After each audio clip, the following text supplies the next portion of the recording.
A very warm welcome to Mallory Park Circuit for this second part of this OGRL race meeting featuring round number 4 of the Pre-66 Touring Car Championship for season 2022/23. We've got a decent grid of cars, 9 cars on circuit for this one. We've got one of them in the pit lane, making a pit lane start, but that's by the books. So look at the grid as we have it on track. So pole position will be Jordan Fleming in number 6, alongside him 54 Owen Potter. Then we've got 42 Nigel Foster and 37 Ben Singleton. Behind them 38 Kieran Twigg and 31 Thomas Kalita. Then we've got number 12 of Ronison and number 4 Graham Willis from the back of the grid in his black, yellow and red Mini. Pit lane starter is number 1 Adam Turner, the race 1 winner. He had some problems following race 1 and therefore was elected to start the Shelby from the pit lane as per Mondello Park 2 weeks ago in Ireland.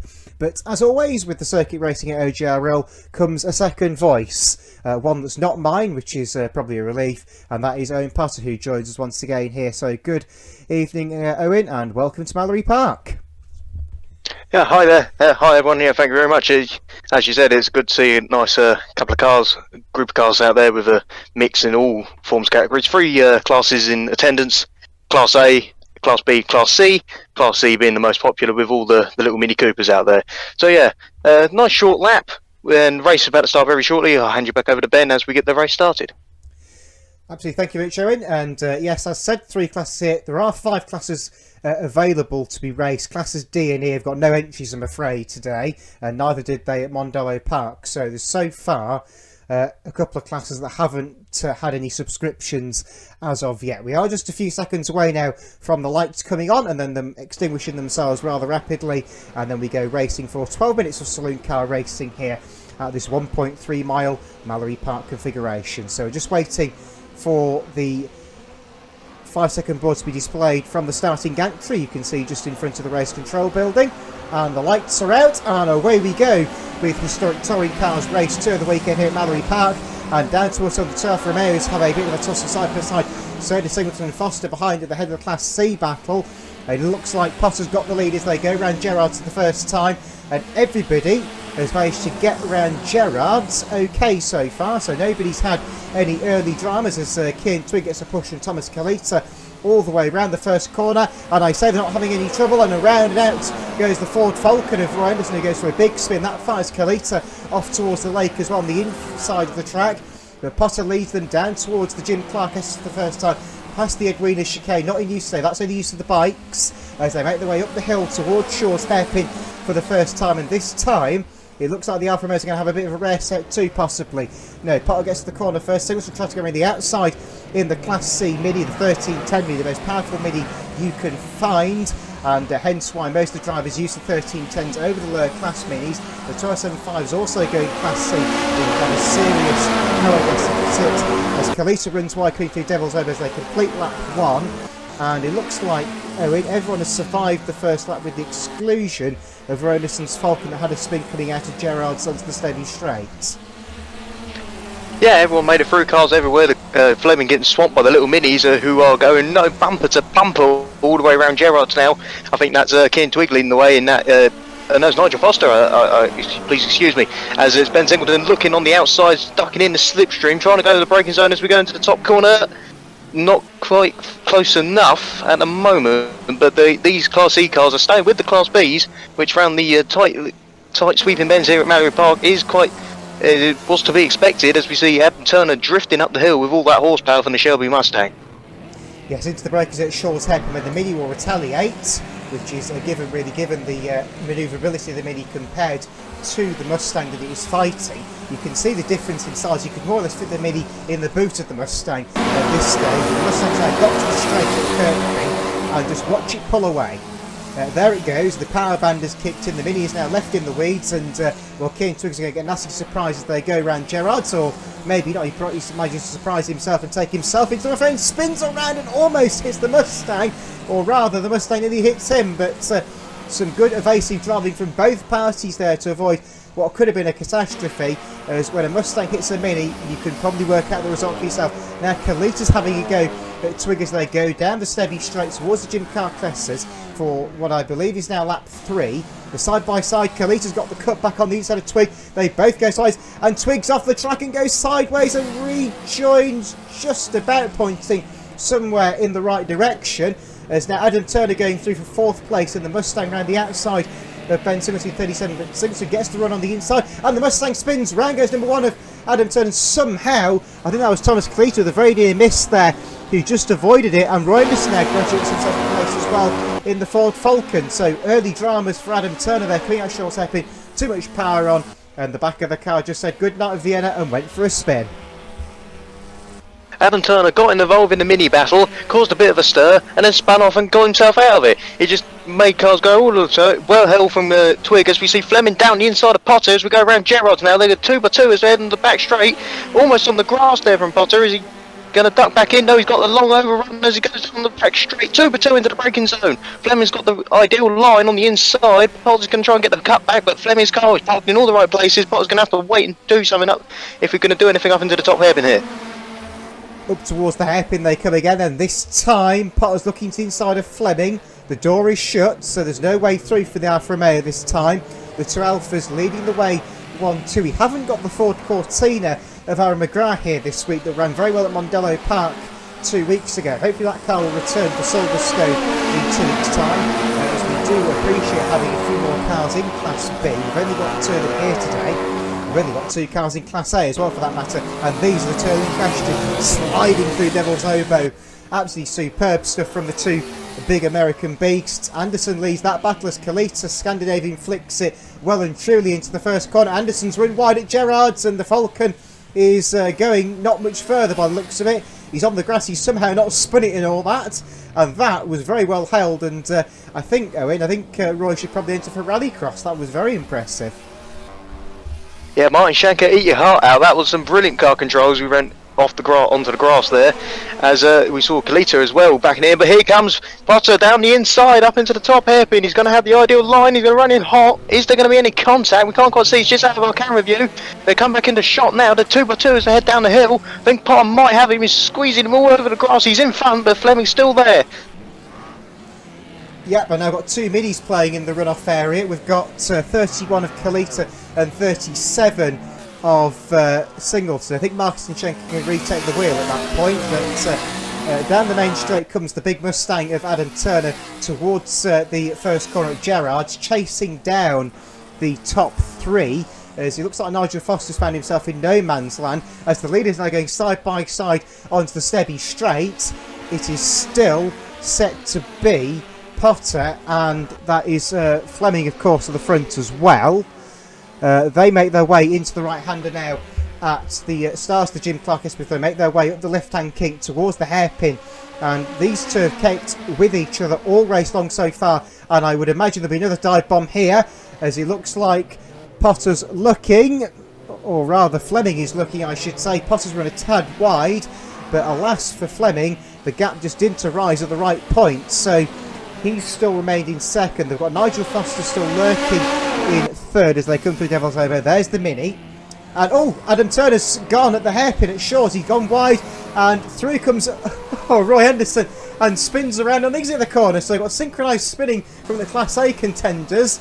Well, I've never seen that before, Owen. Class A corner, we're calling that one now. They seem to be taking lives of all the big V8s here. Tight corner, lots of horsepower, only really a recipe for disaster. We see Kalita sideways through short, the Gerrard's even, and off onto the grass, keeping the foot in as you do in front wheel drive.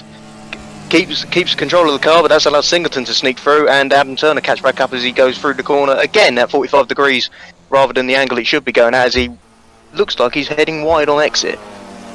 Not quite, but he's got a massive tank stopper going down the Stebby straight, and has somehow kept that Mustang pointing roughly in the right direction. Down the inside of the Mini of Kalita goes. Kalita chucks it sideways, as it seems to be his driving style at this point. We've established that from both meetings we've had so far for the touring cars. He's now chasing down Ben Singleton as Adam Turner as they come into the hairpin.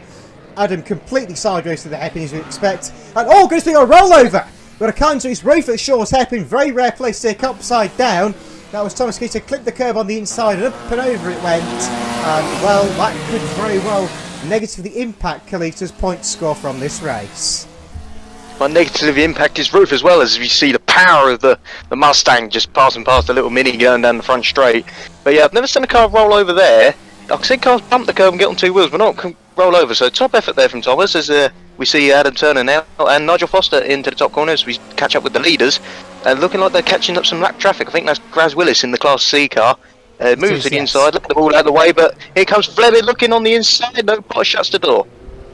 Yes, and also take note as well, it looks like Graham Willis has got a front left puncture on the Mini, so that car will have to come into the pit lane at some point. He will be showing the meatball flag this time, which in case you're not aware, that stands for mechanical failure. It's a black flag with an orange dot, so once you have seen that flag, you must bring your car back to the pit lane to be repaired or retired from the race.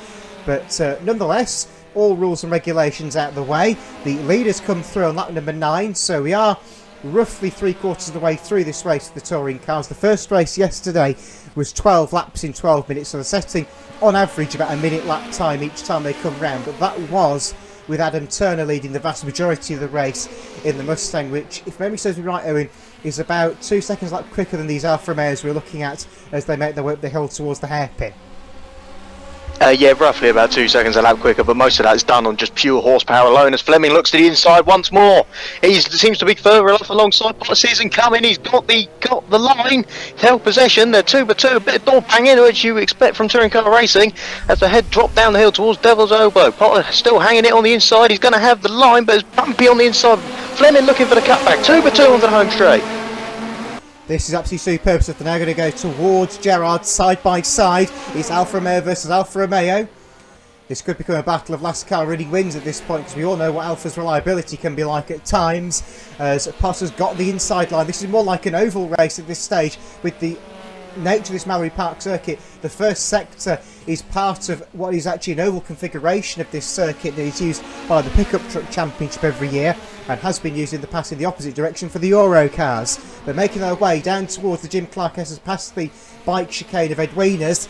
Potter still holds station in the lead with Fleming oh so close to getting past, but again, as Owen would put it, just putting the car all in the right places at the right time. Into the hairpin at Shaw's, and a bit of a bounce there on the inside for Fleming. He went into the corner a lot deeper than what we've seen before. The back end has also tried to slew round on that, and Foster, unless I'm very much mistaken, which I probably am, has caught them a little bit in the last few laps as Adam Turner gets the barge through Shaw's hairpin in a form, should we say. I'm not sure it was exactly the quickest way round, but it got round. That's a bit more like it from the Mini, but that's got a fraction of the power and a lot better handling. And here comes Kalita with his exuberance through the Jim Clark S. Keen Twig following suit, so that's interesting. And here comes Anderson in the Ford Falcon, not following Keen Twig's line, which is a good idea. As coming to the pit lane now is Graham Willis to possibly retire the car. We'll see where that leads. But with that, we're back to the battle, and we won that to go this time around for your race leader, Owen Potter. Yeah, not long to go, roughly about a minute or so, minute and a half maybe, as we head up to the Shaw's Hairpins of these leaders to navigate. Fleming just looking on the inside there, is warming up the tarmac, if you will, just getting the feel for the braking points on the tighter line. Potter looks like he got a little bit drift wide there. It's very hard to get the power down there. The roads just spin up, and you don't want to keep the power on too long because you end up just revving up and going nowhere, as we head on to what we believe is now the final lap. 1 lap left to decide the winner here at Mallory Park. It could go any of 2 ways as Fleming looks to the inside as we go into Gerard's now.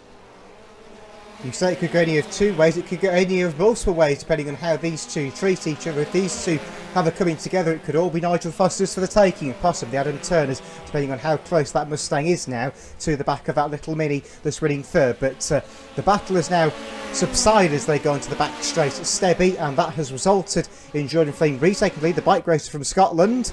As we now see that, I think is Graham Willis in the pit lane we just briefly saw behind the Armco. Potter's still running in second, trying to find a way past the fellow Alfa Romeo driver of Jordan Fleming as they make their way to Shaw's Hairpin. They're nearly lapping the Ford Falcon of Roy Anderson, who's had a bad race, and they bang door panels going through Shaw's Hairpin. Move over, says Jordan Fleming, but Potter's deciding he needs to move over as well. So it turns out Elbow's coming out well and true. These are historic racing cars. You wouldn't think it though. As they come round to the line, Owen, who's it going to be? I think it might have been Fleming. It's Fleming. Oh, Potter's off. Oh, Off in one, over the line. It will take second place. Foster holds on to the Class C win and third place. Turner in fourth there in the slippery Mustang. As we see Singleton, which I think is in fifth place there, taking second place in Class C. So yeah, dramatic last lap for the leaders and for everyone else involved. A dramatic race, I should say. As we see Kalita now, I wonder if he's going to arrive backwards like he normally does into it. That was That's increased today. Yeah. And here's Roy Anderson in the General Lee wannabe, if you will. Bright and orange. V8 down the hill. I wonder if we might be able to get him on the power difference alone into the short run to the line. We'll have to see. Doesn't look it. As he's sideways. That's how you do it. Not very fast, but it looks cool as he dips the wheel in the dirt, and here comes Twig to round out the lead lap cars, if you like, and then Graham Willis, as we saw, went a lap down with his puncher to round out the grid. I wonder if Graham Willis's car will be accepted by WeBradyCar.com, because it's in about the same condition you see on there a lot. Anyway, we'll get the result to you of that one very shortly. I'm hoping Owen has got that to hand. That is me thinking very hopefully there. We'll give Owen a chance to get that, just so we have a quick look around at the various happenings in that race. Obviously, the Class A battle was chaotic, despite them not really being all that close. They had their moments, along with the synchronised spinning session up at the hairpin. The Class C battle, as we predicted, would be rather lively. It's just a shame that Nigel Foster somewhat broke free of that battle, which meant we only had three of them fighting rather than four, but all in all, a very entertaining race, and I'm hoping, when I throw it back to him, that Mr. Potter has got the results at the ready. Yep, 2 seconds, I'm just looking for them. They're in here somewhere, amongst the paper we have coming out the printer, with all the manners of things you get in the race control building. God, all the track limits penalties for Thomas Kalita's coming through, that's what it is. Yeah, all of them. He's been disqualified. Here they are, right. Right. Anyway, race 2, right. So, winner and Class B winner, Jordan Fleming over Owen Potter, also in a Class B Alfa Romeo, a mere 4 tenths behind. That rounds out the Class B battle. Nigel Foster taking the Class C win in the yellow Mini Cooper, in third place, with Adam Turner winning Class A in fourth place in the Shelby Mustang. Then Singleton takes fifth and second in Class C in another one of the Mini Coopers, car number 37 in fifth there. Thomas Kalita in sixth place, again in another Mini, third place in Class C. Then we see the second and the last of the Class A runners, with Roy Anderson in the full Galaxy, or Falcon. No, it's Falcon, isn't it? Yes, it's a full Falcon in seventh place. Keaton Twig in eighth and fourth in Class C, in another one of the minis, and the final mini and the final car, a couple of laps down even. Graham Willis in the final of the Class C minis. So yeah, 9 cars finished the race, all bar one on the lead lap. Excellent stuff, and with that rounds out our day's racing here at Mallory Park. We hope you enjoyed yourselves today, and thank you very much for your support of this meeting. The Historic Touring Cars will be back in 14 days time, 2 weeks time if you like, at Silverstone on the National Circuit for rounds 5 and 6 of their campaign, before in 4 weeks time heading over onto the continent for the only time this year at the Nürburgring for rounds 7 and 8. We'll be back next week at Donington Park with the Intermark Silhouettes for their fifth and sixth rounds of the series as well, and we'll be back here at Mallory Park on the 2nd of January as the Intermark Silhouettes make their sole appearance of the season here at Mallory. The Historic Touring Cars will be back at Mallory Park again at some point next season as one of the 5 UK venues that will be appearing on the calendar, alongside a few others that will be very, very special indeed. But on behalf of all of us here at OGRL, and on behalf of my co-commentator Owen Potter, thank you very much for your support, and we'll see you again very soon. Goodbye. Goodbye.